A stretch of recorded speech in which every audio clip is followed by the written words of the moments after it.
स्वागत आप सभी का। यह वक्त हुआ है महारो राजस्थान का। मैं रविंद्र सिंह आपके साथ शुरुआत जयपुर से आ रही बड़ी खबर से करते हैं। पूर्ववर्ती अशोक गहलोत सरकार के फैसलों की समीक्षा के लिए मंत्रिमंडलीय समिति की बैठक चल रही है। इस वक्त मंत्री गजेंद्र सिंह खींवसर, जोगाराम पटेल बैठक में शामिल हैं। गहलोत सरकार के आखिरी 6 महीने के फैसलों की समीक्षा इस दौरान की जा रही है। 24 विभागों के फैसलों की समीक्षा इस बड़ी बैठक में की जा रही है।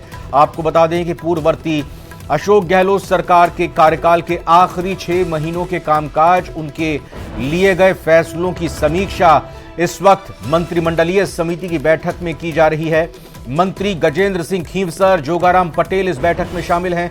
अशोक गहलोत सरकार के आखिरी 6 महीने के फैसलों की समीक्षा की जा रही है और 24 विभागों के फैसलों की इस दौरान समीक्षा हो रही है। तो बड़ी खबर आपको बता रहे हैं जयपुर से, जहां पर पिछली कांग्रेस की मुख्यमंत्री तत्कालीन मुख्यमंत्री अशोक गहलोत की सरकार के फैसलों की समीक्षा इस मंत्रिमंडलीय समिति की बैठक में की जा रही है और जो आखिरी कार्यकाल के आखिरी 6 महीने में फैसले लिए गए उनको लेकर विस्तार से चर्चा हो रही है। ठीक करते हैं, कानून अपना काम करेगा और हम भी बिना किसी तरह के वैमनस्य के और बिना किसी बायस होकर के जो भी निर्णय है वो सब करेंगे और देखेंगे कहाँ गलती हुई, कहाँ सही हुआ है। नहीं रिव्यू में न बताइए, लेकिन ये अभी बिना देखे कुछ मेरिट देख के कहते, केस टू केस डिपेंड करता है। बाबूलाल धायल हमारे संवाददाता जुड़ चुके हैं। तो बाबूलाल, समीक्षा पूर्ववर्ती अशोक गहलोत सरकार के आखिरी 6 महीने के लिए गए फैसलों की, 24 विभाग इसमें शामिल, किस तरह से समीक्षा होगी? जी देखिए, जो फैसले लिए गए थे, बड़े बड़े फैसले हुए थे, उनकी पड़ताल करा रही है भजनलाल सरकार। और सरकार को लगता है कि इसमें भारी भ्रष्टाचार हुआ है। अपनों को उपकृत करने के लिए तत्कालीन सरकार ने नियम कायदों को ताक में रखा और अब उन मामलों को दिखवाया जा रहा है। अफसरों के साथ में बैठ के अभी कई महकमों के अधिकारी मौजूद हैं। गजेंद्र सिंह खींवसर जो है, उनकी अध्यक्षता में मंत्रिमंडलीय जो समिति है वो उन मामलों को देख रही है और साथ में जो कैबिनेट मंत्री, संसदीय कार्य मंत्री जोगाराम पटेल वो भी हैं। कई महकमों के अफसर भी बैठक का हिस्सा है। तो जोगाराम पटेल ने कहा कि हम बिना किसी द्वेष के, बिना किसी दुर्भावना के और बिना पूर्वाग्रह से ग्रसित हुए हम जांच पड़ताल करा रहे हैं। कानून अपना काम करेगा और जिसने भी गलती की है उसको सजा जरूर मिलेगी। तो जो भी सरकारें आती, राजस्थान में एक ट्रेंड तो रहा है लेकिन होता कुछ भी नहीं है।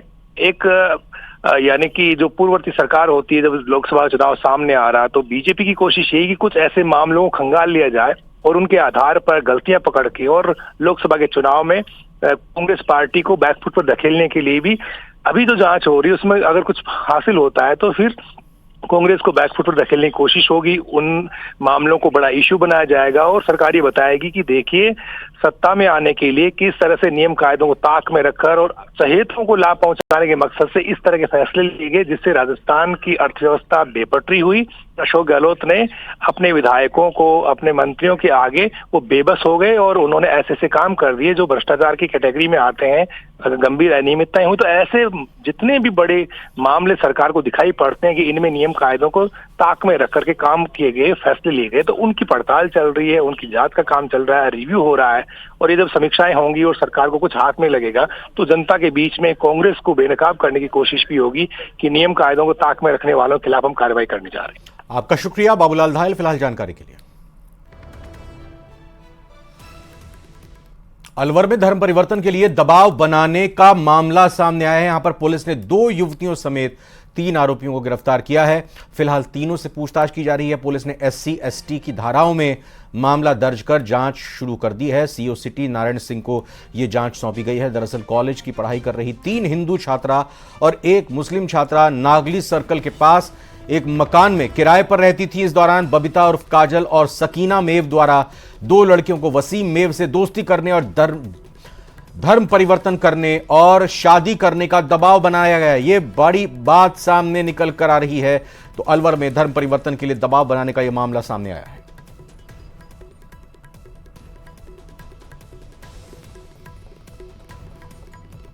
उनका ये कहना था कि ये जब कॉलेज से आती जाती हैं तो ये जो लड़का है वसीम, ये इनका पीछा करता है। तो इस जो है परिवार पर इमीडिएटली पुलिस ने कार्रवाई करते हुए जो तीनों काजल, सकीना और वसीम है, इनको धारा 151 में गिरफ्तार कर पाबंद कराया और जो है लड़कियों को जो है उनके परिजनों के सुपुर्द किया गया।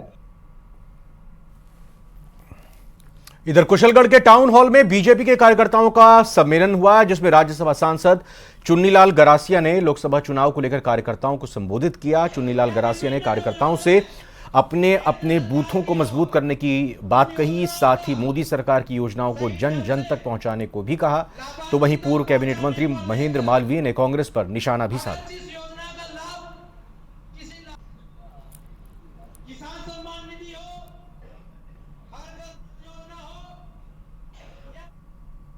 बिल्कुल इसको लोकसभा चुनाव का शंखनाद ही समझिए।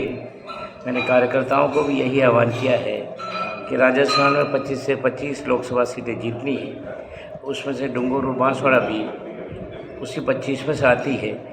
पिछले 25 सीटें भारतीय जनता पार्टी ने राजस्थान से जीत करके कांग्रेस को ऑल आउट कर दिया था।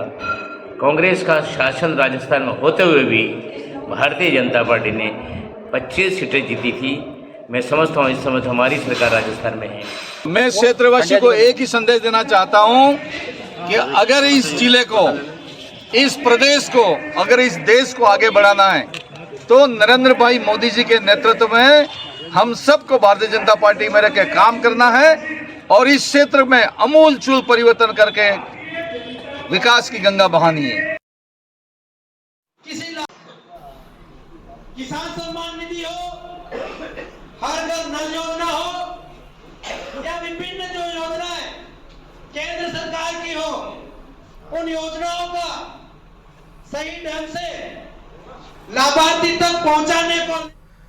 तो बीजेपी में लोकसभा टिकटों के लेकर काउंटडाउन जारी है। सीईसी की बैठक आज शाम होनी है और सीईसी की बैठक के बाद बीजेपी की पहली सूची आ सकती है। आज सीईसी में राजस्थान की अगर बात की जाए तो 8 से 10 नामों पर मोहर लग सकती है। एक कैटेगरी की सीटों पर पार्टी उम्मीदवार घोषित कर सकती है। पिछली बार जिन सीटों पर कम अंतर से जीत मिली वहां पर कहा जा रहा है कि पहले उम्मीदवारों के नामों का ऐलान हो सकता है। जयपुर शहर, जयपुर ग्रामीण, टोंक, सवाई माधोपुर, कोटा, झालावाड़, भीलवाड़ा, जोधपुर, सीकर, अजमेर, झुंझुनू, उदयपुर, जालोर और सिरोही सीट पर प्रत्याशियों के नामों का ऐलान हो सकता है। 12 सीटों पर उम्मीदवार बदलने की भी चर्चाएं चल रही हैं।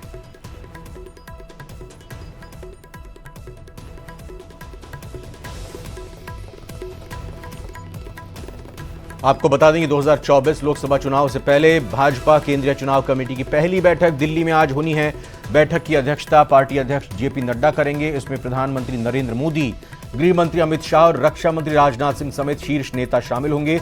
सूत्रों के मुताबिक इस बैठक में पार्टी की तरफ से लोकसभा चुनाव के लिए 100 से 120 सीटों पर कैंडिडेट घोषित किए जा सकते हैं। बैठक के दौरान नेताओं द्वारा 2014 के लोकसभा चुनाव और 2019 के लोकसभा चुनाव में पार्टी की हारी हुई सीटों पर चर्चा होने की संभावना है। और आइए इस खबर पर सीधा बात करते हैं। हमारे संवाददाता सहयोगी जुड़ चुके हैं हमारे साथ, विनीत दिल्ली से, जो नजर बनाए हुए हैं इस बैठक पर। विनीत, शाम 6:30 का वक्त है इस बैठक में अगर बात करें कि शुरुआत होने का, और 100+ उम्मीदवार घोषित हो सकते हैं, उसमें राजस्थान की भी 1 दर्जन तक उम्मीदवार। हाँ जी, निश्चित तौर पर मैं आपको बताना चाहूंगा कि आज शाम में जो है वो बैठक होगी जिसमें प्रधानमंत्री नरेंद्र मोदी, बीजेपी राष्ट्रीय अध्यक्ष जेपी नड्डा, केंद्रीय गृह मंत्री अमित शाह सहित तमाम जो बीजेपी के केंद्रीय चुनाव समिति के बड़े नेता हैं वो यहाँ पर मौजूद रहेंगे। साफ तौर पर यह मंथन होगा कि आखिरकार जो है वो किन्हें टिकट दिया जाए। पहली सूची जो है उसको लेकर के यहाँ पर चर्चा होगी। एक बड़ी बात यहाँ पर मैं आपको बताना चाहूंगा कि जिस तरह से हमने पिछली बार देखा कि जब प्रदेश के चुनाव हुए थे, बीजेपी ने चुनाव की घोषणा होने के पहले ही अपने उम्मीदवारों के नामों की घोषणा की थी और इसी स्ट्रैटेजी को अब भी अपनाया जाएगा, जिसमें अभी जो चुनाव की घोषणा है वो नहीं हुई है, लेकिन चुनाव की घोषणा के पहले ही बीजेपी जो है वो अपने 100 से अधिक उम्मीदवारों के नामों की घोषणा जो है वो कर सकती है। जो हमें जानकारी मिल रही है उसमें जो कुछ बड़े नाम है, प्रधानमंत्री का नाम जो है वो आ सकता है। इसके साथ ही साथ जो जिन सीटों पर बीजेपी कमजोर रही थी, बीजेपी ने पिछले दिनों जब 2019 में जो चुनाव में जिन सीटों पर बीजेपी हार गई थी, के पर लगातार कार्यक्रम अपने चलवाए थे और उन सीटों पर जो है वो बीजेपी ने कड़ी मेहनत की थी, तो उन सीटों पर भी आज मंथन हो सकता है। इसके साथ ही साथ मैं आपको बताना चाहूंगा कि अगर राजस्थान की बात करें तो राजस्थान बीजेपी के लिए काफी महत्वपूर्ण है, क्योंकि हमने देखा कि 2014 में बीजेपी ने वहां पर 25 की 25 सीटें जीती थी, 2019 में भी बीजेपी ने 25 की 25 सीटें जीती थी। और जिस तरह से प्रधानमंत्री नरेंद्र मोदी ने लक्ष्य निर्धारित किया है 370 बीजेपी के लिए और 400 एनडीए के लिए, तो ऐसे में राजस्थान में 100% का जो पिछले 2 बार का ट्रैक रिकॉर्ड था उसे बरकरार रखना जो है वो बीजेपी के लिए काफी महत्वपूर्ण हो जाता है। और ऐसे में बीजेपी जो है अपनी पूरी रणनीति के साथ यहाँ पर भी जो उम्मीदवारों का चयन होगा उसमें भी यह काफी महत्वपूर्ण रणनीति जो है वो अपनाएगी। एक बड़ी बात यहाँ पर मैं आपको बताना चाहूंगा कि बीजेपी में अगर हम टिकट के फॉर्मूले के बारे में बात करें तो निश्चित तौर पर यहाँ पर एक सबसे महत्वपूर्ण फॉर्मूला जो होगा वो उम्मीदवारों की जीतने की जो क्षमता है वो काफी निर्णायक होगी। इसके साथ ही साथ मैं आपको बताना चाहूंगा कि जिस तरह से हमने देखा कि महिलाओं को जो है वो काफी तवज्जो दी गई, हमने देखा कि वहां पर बीजेपी जिस तरह से महिलाओं के आरक्षण को लेकर के बीजेपी ने जिस तरह से अपने में काम किए हैं, इसके साथ ही साथ महिलाओं को लेकर के 2014 के बाद जिस तरह से काम किए जाते हैं, तो एक बड़ी बात यहाँ पर यह भी सामने आती है कि कई महिलाओं को भी इस बार बीजेपी जो है वो टिकट दे सकती है। इसके साथ ही साथ अगर हम देखें तो हनुमान बेनीवाल की पार्टी के लिए पिछली बार एक सीट जो है वो छोड़ दिया गया था, अब वो बीजेपी के साथ गठबंधन में नहीं है, तो बीजेपी जो है के पास में एक अतिरिक्त में सीट में जो है पिछली बार से, तो उस पर नजर रखिए विनीत, इस बड़ी बैठक पर अपडेट आपसे लेंगे। फिलहाल बहुत बहुत शुक्रिया। आगे बढ़ते हैं। जूनियर इंजीनियर भर्ती पेपर लीक मामले में एसओजी की टीम जयपुर, दौसा और भरतपुर में आरोपी हर्षवर्धन मीणा और राजेंद्र यादव समेत दूसरे आरोपियों के ठिकाने पर सर्च ऑपरेशन चला रही है। इस रिपोर्ट में देखते हैं।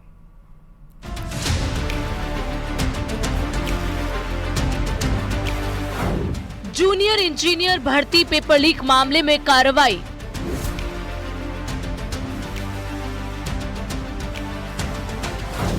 आरोपियों के ठिकानों पर एसओजी का सर्च ऑपरेशन।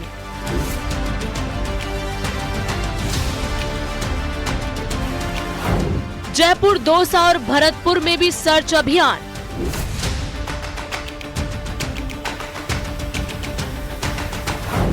एसीपी के नेतृत्व में एसओजी की 14 टीमें एक्टिव।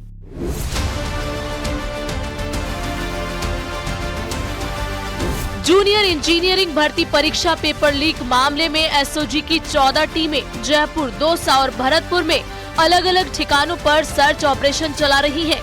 पेपर लीक मामले में राजस्थान एसओजी की बड़ी कार्रवाई जारी है। दौसा में एसओजी की टीम पहुंची है और पेपर लीक के जो तार हैं वो इस आश्रम से जुड़े हुए हैं। ये एक आश्रम है जो दौसा शहर में गिरिराज धरण मंदिर के पास स्थित है और यहाँ पर एसओजी की टीम आई हुई है। जब अभी कुछ आरोपियों को जब पुलिस ने गिरफ्तार किया था तो उनसे पूछताछ में सामने आया था कि इस जगह से पेपर लीक के तार जुड़े हुए हैं और उसके बाद में एसओजी की टीम लगातार यहाँ कार्रवाई कर रही है।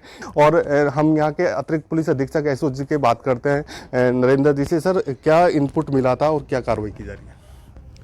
ये कुछ संदिग्ध लोगों को एसओजी ने गिरफ्तार किया था।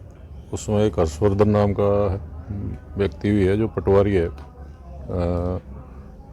महुआ में कहीं पदस्थापित है। उसको एसओजी ने पिछले दिनों अरेस्ट किया था।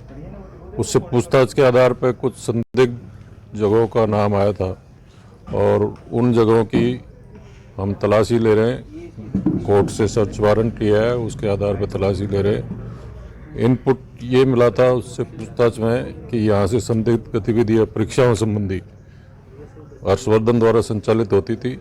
इस संबंध में पूछताछ चल रही है और जो कुछ दस्तावेज यहाँ मिले हैं उनकी जांच कर रहे हैं। पेपर लीक कांड के आरोपी हर्षवर्धन मीणा और राजेंद्र यादव के अलावा उनके रिश्तेदारों के ठिकानों पर एसओजी की 14 टीमें सर्च ऑपरेशन चला रही हैं। जिन इलाकों में एसओजी का ऑपरेशन चल रहा है उनमें जयपुर का करधनी, वैशाली नगर, जोटवाड़ा और चित्रकूट इलाके शामिल हैं।